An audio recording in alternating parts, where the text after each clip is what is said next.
Realitas kebangsaan saat ini memperlihatkan bahwa Pancasila telah mati oleh generasi bangsa ini. Ironisnya juga oleh perilaku pemerintah itu sendiri.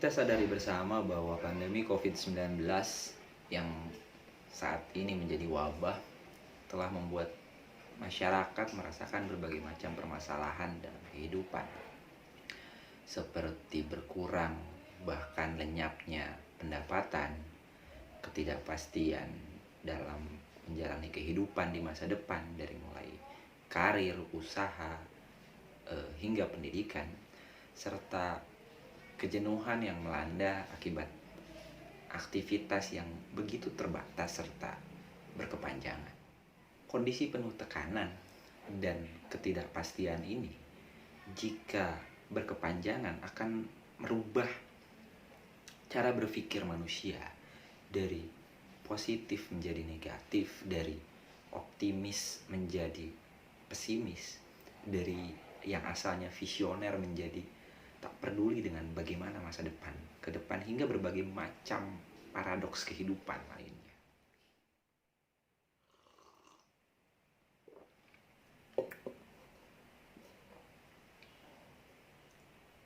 Proses transformasi diri yang destruktif tersebut akan terpicu dan kemudian mengalami peningkatan intensitas akibat stres dalam menjalani kehidupan.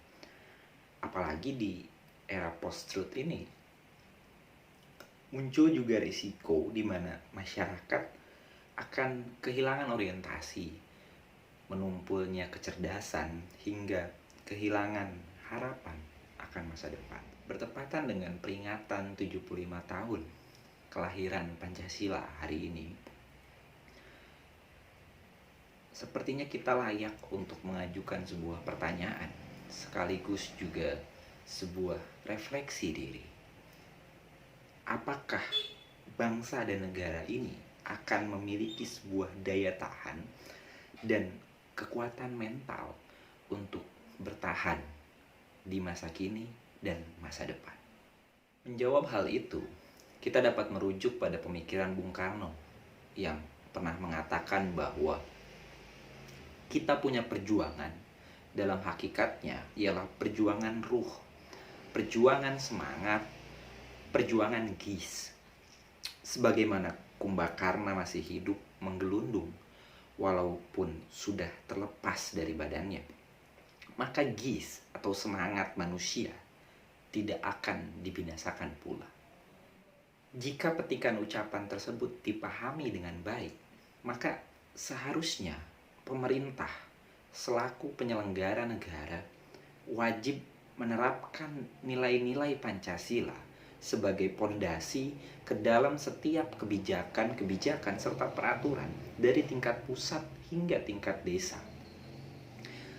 Yang tentu juga kemudian diperlukan political will dalam penerapannya hingga tataran program serta anggaran, sehingga mampu menggerakkan berbagai macam kegiatan dalam bentuk collective action massa.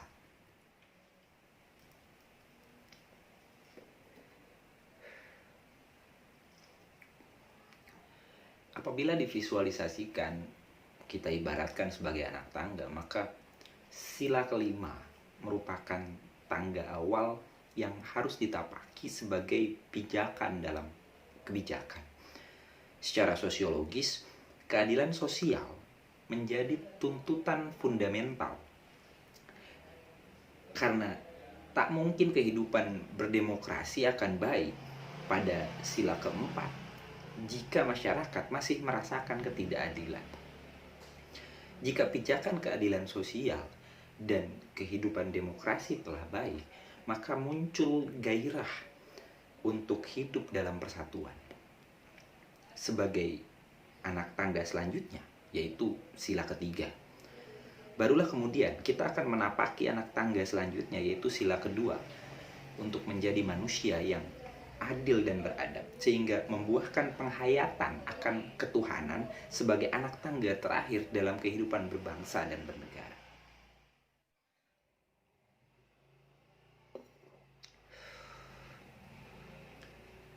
Realitas kebangsaan saat ini memperlihatkan bahwa Pancasila telah mati oleh generasi bangsa ini.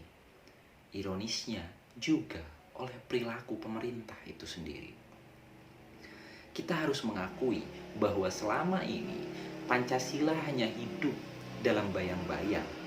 Ia hanya diperalat sebagai kepentingan politik semata. Karenanya, makna Pancasila sebagai way of life dalam kehidupan berbangsa dan bernegara justru merosot dan hambar. Oleh karena itu, menjadi penting bagaimana Pancasila tidak berhenti pada sekedar wacana atau retorika semata, namun mampu terwujud dalam berbagai macam program aksi yang dirasakan langsung oleh masyarakat. Hal tersebut menuntut upaya bersama kita semua, masyarakat, pemerintah, untuk kembali melahirkan Pancasila dalam praktik kehidupan berbangsa dan bernegara. Itu artinya Pancasila harus menjadi gaya hidup manusia Indonesia. Ia harus menjadi basis tindakan generatif setiap elemen dalam kehidupan, sehingga semua pihak akan memiliki rasa kebanggaan terhadap Pancasila sebagai kekuatan utama elemen bangsa. Lantas, kapan kita semua, terutama pemerintah, akan melahirkan kembali Pancasila? Saya Hamzah Zailani Mar'i. Sampai jumpa lagi dalam topik selanjutnya hanya di Berani Bersuara.